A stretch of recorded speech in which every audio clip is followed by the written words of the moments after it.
என் தங்கப்பிள்ளையே, அவ்வளவு எளிதாக யாருக்கும் கிடைத்து விடாத பாக்கியம் இந்த வராகி என்னுடைய பாதத்தினை தொடுகின்ற பாக்கியம். என் பிள்ளையே, இன்று உனக்கு உண்மையாகவே அந்த பாக்கியம் கிடைத்திருக்கின்றது. என் குழந்தை, உன்னுடைய மனதிற்குள் இந்த வெள்ளிக்கிழமையில் தெய்வத்திடம் நாம் அன்பினை பெற்றுவிட வேண்டும் என்று என் குழந்தை நினைக்கின்றாய் அல்லவா? என் பிள்ளைக்கு வாழ்க்கையில் எத்தனை தேவைகள் இருந்தாலுமே வெள்ளிக்கிழமை வந்தவுடன் எப்படியும் நம் தாயானவளின் மனதை குளிர வைத்து விட வேண்டும் என்றுதானே என் குழந்தை நீ நினைக்கின்றாய். நிச்சயமாக நீ நினைத்து இந்த வாழ்க்கையில் இந்த தாயானவளை நிலைநிறுத்தி வைக்க வேண்டும் என்று நினைத்திருக்கின்ற உன்னுடைய எண்ணத்தினை உண்மையாக்க இன்று இந்த வராகியானவள் வந்திருக்கின்றேன். என்னுடைய பாதத்தை உன்னை தொட வேண்டும் என்று அம்மா சொல்லவில்லை. என் குழந்தையை, என்னுடைய பாதமலர்கள் உன் கண்களில் பட்டால் உனக்கு மிக பெரிய அதிர்ஷ்டம். அதை நீ தொட்டு பார்க்கும் பொழுது உன்னுடைய மனதிற்குள் அம்மாவினுடைய ஆசிகள் முழுமையாக கிடைத்து விட்டதை உன்னால் உணர முடியும். என் தங்கமே, தெய்வத்தினுடைய பாதத்தை சரணடைந்த குழந்தைகளுக்கு வாழ்க்கையில் நல்லது மட்டுமே நடக்கும் அல்லவா? இந்த அளவிற்கு ஒரு குழந்தை தன்னையே கதி என்று சரணடைந்து விட்டதே என்று எண்ணி தெய்வத்திற்கு மனம் இறங்கி வந்து உன்னுடைய வேண்டுதல்களை நிச்சயமாக நிறைவேற்றி கொடுத்து விடுவார்கள் அல்லவா? அதைத்தான் இன்று உன் தாயானவள் நானும் உன் வாழ்க்கையில் உனக்கு செய்து கொடுக்க வந்திருக்கின்றேன். என் குழந்தையே, இந்த வாழ்க்கையானது உனக்கு கொடுத்த அத்தனை சந்தோஷங்களையும் நீ மீட்டெடுக்கப் போகின்றாய். சந்தோஷமே இல்லை என்று சொல்லிவிட முடியாதல்லவா? எத்தனையோ சந்தோஷங்களை உன் வாழ்க்கையில் நீ கண்டு கொண்டாய். அதுபோல அந்த சந்தோஷங்களுக்கு பிறகுதான் சில கஷ்டங்கள் உன் வாழ்க்கையில் வந்திருக்கின்றது. மீள முடியாத பிரச்சனையில் என் பிள்ளை நீ தவித்து கொண்டிருந்தாயல்லவா? இந்த பிரச்சனையிலிருந்து உன்னை மீட்டு கொண்டு வர இந்த வராகி இன்று நான் முடிவெடுத்திருக்கின்றேன். என் பிள்ளையே, உன் தாயானவள் என்னை நீ சாதாரணமாக எண்ணிவிடக்கூடாது.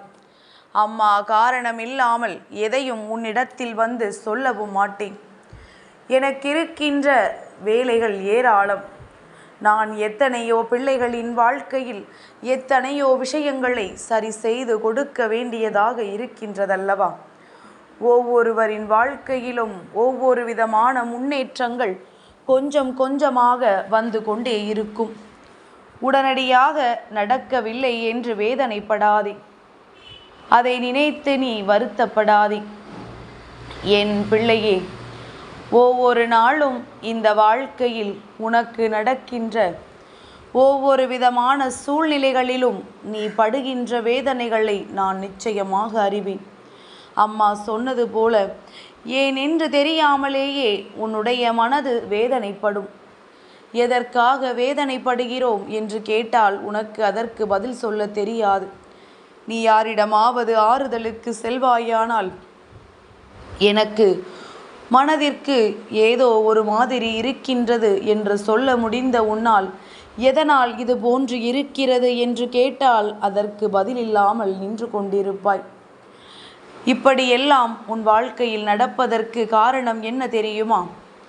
என்றோ நடந்த கஷ்டம், என்றோ உன் வாழ்க்கையில் உன்னை ஆட்டி படைத்த பிரச்சனை, இதுவெல்லாம் உன்னுடைய மனதிற்குள் நின்று கொண்டே இருக்கின்றது.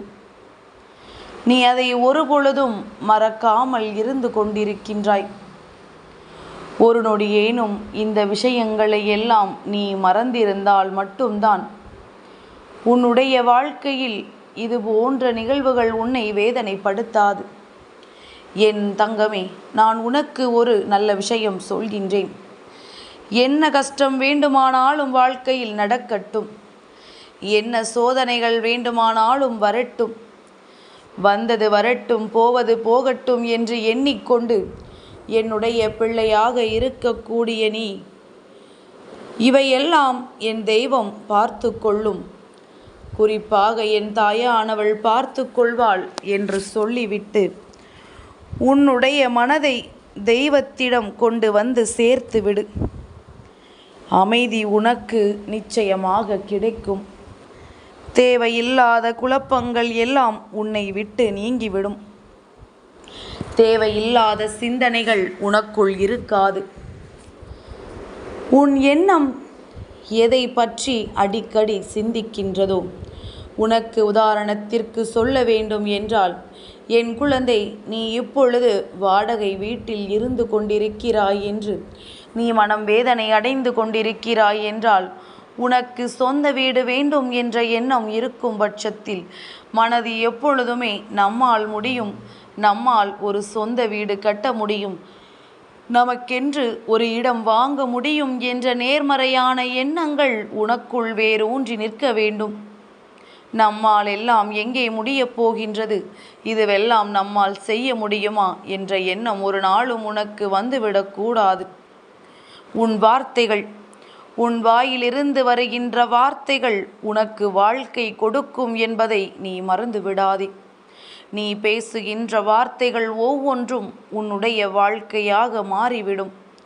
உன்னால் முடியும், முடியாது என்பது இரண்டாவது விஷயம். உன்னால் முடியும் என்று நீ உன் வாயால் சொல்லிவிட்ட பிறகு அந்த வார்த்தைகளே அந்த விஷயங்களுக்கு உயிர் கொடுத்து அதை செய்து கொடுத்து விடும் என்பதனை நீ புரிந்து கொள்ள வேண்டும். என் தங்கமே, என்னாலும் வேதனைப்படும் பொழுதெல்லாம் நீ என்ன நினைக்கின்றாய்? தெய்வம் இருக்கின்றார்களா இல்லையா?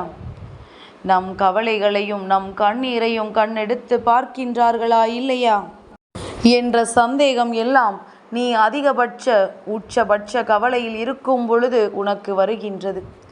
மற்றபடி சந்தோஷமாக இருக்கும் பொழுதும் மனது குதூகலத்தில் குதிக்கும் பொழுதும் தெய்வம் இருக்கின்றதா என்று நீ சிந்திப்பது கிடையாதல்லவா? அம்மா சொல்லும் பொழுது உனக்கே சிரிப்பு வருகின்றதா? அதுதானே உண்மை. கஷ்டத்தில் இருக்கும் பொழுது என்னை தேடுகின்ற பிள்ளை, நீ சந்தோஷமாக இருக்கும் பொழுது அதை நான் தான் கொடுத்தேன் என்று ஏன் உணராமல் நின்று கொண்டிருக்கின்றாய்? நான் உன் வாழ்க்கையில் முழுமையாக நிறைந்திருக்கின்றேன்.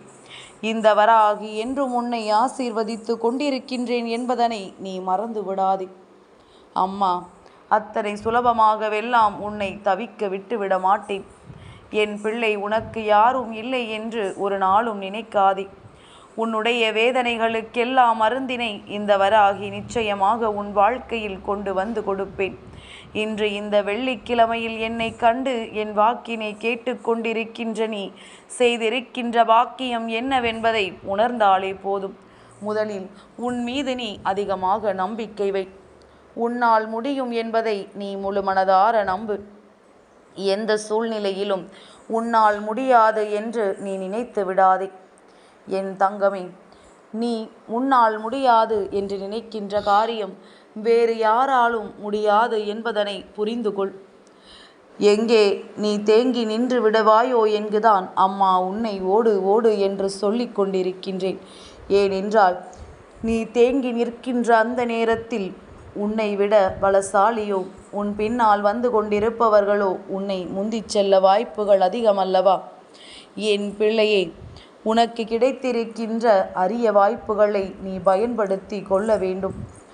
தெய்வம் எப்பொழுதுமே உனக்கு வழியைத்தான் காண்பித்து கொடுப்பார்கள். அதை சரியாக பயன்படுத்தி கொள்வது உன்னுடைய கடமை என்பதை நீ புரிந்து கொள். நான் உனக்கு கொடுக்கின்ற ஒவ்வொரு வாய்ப்புகளையும் நீ சரியாக பயன்படுத்தி கொள். தெய்வம் நேரில் ஒரு நாளும் வரப்போவது கிடையாது என்பதனை உணர்ந்துவிட்ட பிள்ளைகள் வாழ்க்கையில் கிடைக்கின்ற ஒவ்வொரு சிறிய வாய்ப்புகளையும் தெய்வம் கொடுத்த வாய்ப்புகள் என்று எண்ணி நிச்சயமாக பயன்படுத்தி கொள்வார்கள் என்பதில் எந்த ஒரு மாற்று கருத்தும் கிடையாது. அப்படித்தான் உன் வாழ்க்கையிலும் உனக்கான நல்ல விஷயங்கள் எல்லாம் நடந்துவிடப் போகின்றது. என் குழந்தையே, இப்படி உன் வாழ்க்கையில் உன்னை சுற்றி நடக்கின்ற ஒவ்வொரு விஷயங்களிலும் இருந்து நீ உன்னை காத்திட வேண்டும் என்றால் முதலில் உன் மனதில் இருக்கின்ற நல்ல எண்ணங்களை எல்லாம் நீ வெளிக்கொண்டு வர வேண்டும். உனக்குள் இருக்கின்ற தீய சிந்தனைகளை எல்லாம் நீ விட்டுவிட வேண்டும். வராகியின் பாதத்தை கண்ட உனக்கு இனி வாழ்க்கையில் என்றுமே நல்லது மட்டுமே நடக்கும். என் தங்கப்பிள்ளைக்கு இந்த வராகி அம்மாவினுடைய ஆசீர்வாதங்கள் எப்பொழுதும் உண்டு.